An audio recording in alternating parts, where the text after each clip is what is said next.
నేను మద్యపానాన్ని నిషేధిస్తాను, ఆడపడుచులకి, అక్కలకి, చెల్లెళ్ళకి, అమ్మలకి అండగా ఉంటానని బొగ్గల్ని మీరాడు. ఏం చేశాడు వచ్చి?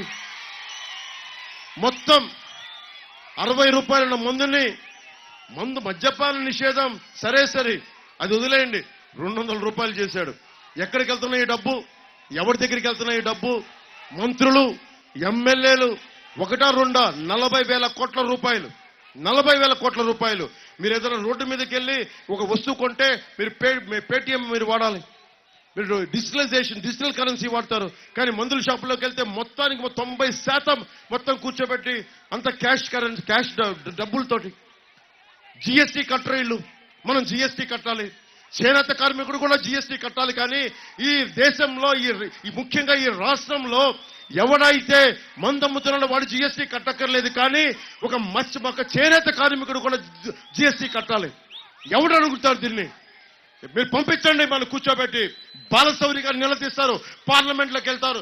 ఎందుకు ఎంత జిఎస్టీ ఈ ప్రభుత్వం దోచేసిందో మనకి జాతీయ ఖజానాకి చెప్తారు. ఆయన అడ్డంగా నిలబడతాం, మేము మీ భవిష్యత్తు కోసం నిలబడతాం. ఎంత చల్లగా ఉందో ఈరోజు గాలి, ఎంత హాయిగా ఉందో, మీ భవిష్యత్తుని అంత హాయిగా తీర్చిదిద్దుతాం. జెండాలు చల్లటి గాలికి రెపరెపలాడుతున్నాయి, సున్నితంగా ఆడుతున్నాయి. ఇంత హాయిగా ఉండేలాగా బాధ్యత తీసుకుంటాం. మాకు మండలి బుద్ధప్రసాద్ గారు ఒక మాట చెప్పారు నాకు, ఈ దేశానికి కావాల్సింది అన్నిటికంటే కూడా స్వేచ్ఛ, భద్రత. అరే నా దేశం ఇది స్వాతంత్ర ఉద్యమకారులు తిరిగిన నేల, ఇది దివిసీమ. పింగళి వెంకయ్య పుట్టిన నేల ఇది. ఒక రౌడీ కూర్చోబెట్టి రౌడీ ప్రభుత్వాలు, రౌడీ ఎమ్మెల్యేలు కూర్చొని మనం బెదిరిస్తారంటే బెదరటానికి మేము లేవు.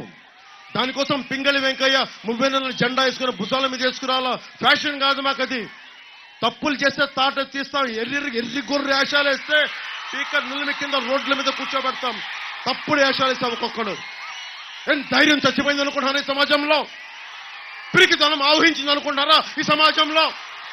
ఆఫ్టర్ ఆల్ మీరెంత, మీ బతుకులంత, గుండె బలం ఉంది మాకు. ఎవడు బెదిరిస్తాడు దేశంలో? ఎవడు బెదిరిస్తాడు? ఎవరిని? దమ్ము లేకపోతే, ధైర్యం లేకపోతే బతకలేము ఈ సమాజంలో. జగన్ ఎంత, జగన్ బతుకెంత, జగన్ ఎమ్మెల్యేలంతా. ఎందుకు భయపడాలి మనం? ఎవరికైనా ఎందుకు భయపడాలి? మనం ఏం తప్పు చేశాం? రాజ్యాంగం మనందరికీ కల్పించిన హక్కు కాదా? అంబేద్కర్ గారి స్ఫూర్తి అందరిలో లేదా? అంటే ముఖ్యమంత్రి అయితే చాలా మన బతుకుల్ని కూర్చొని నలిపేయచ్చా? నువ్వు చొక్కా ఇప్పావు, ఇది సరిపోదు. ఓట్లు వేయించో, ప్రభుత్వాన్ని మార్చో, రౌడిజంని ఎదుర్కో, గూండాగర్దీని మొత్తం కాలితో నలిపేయి, అప్పుడు చొక్కా ఇప్పావు. అది దమ్ము, అది తెగింపు, అది దివిసీమ పౌరుషం.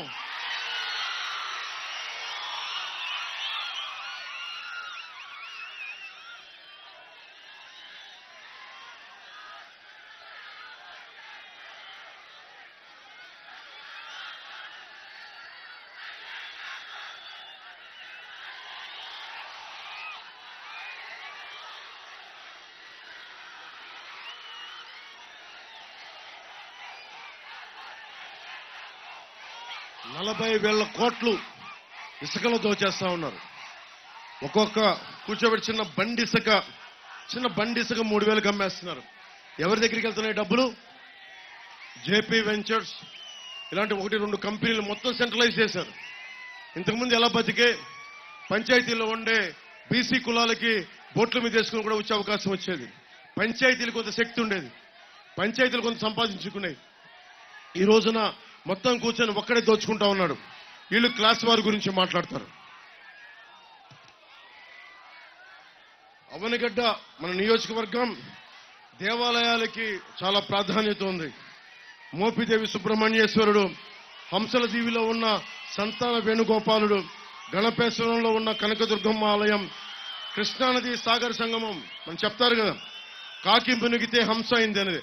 సగటు పాపాలన్నీ పోతాయి అంటే అలాంటిది. అంటే మనం కూర్చోబెట్టి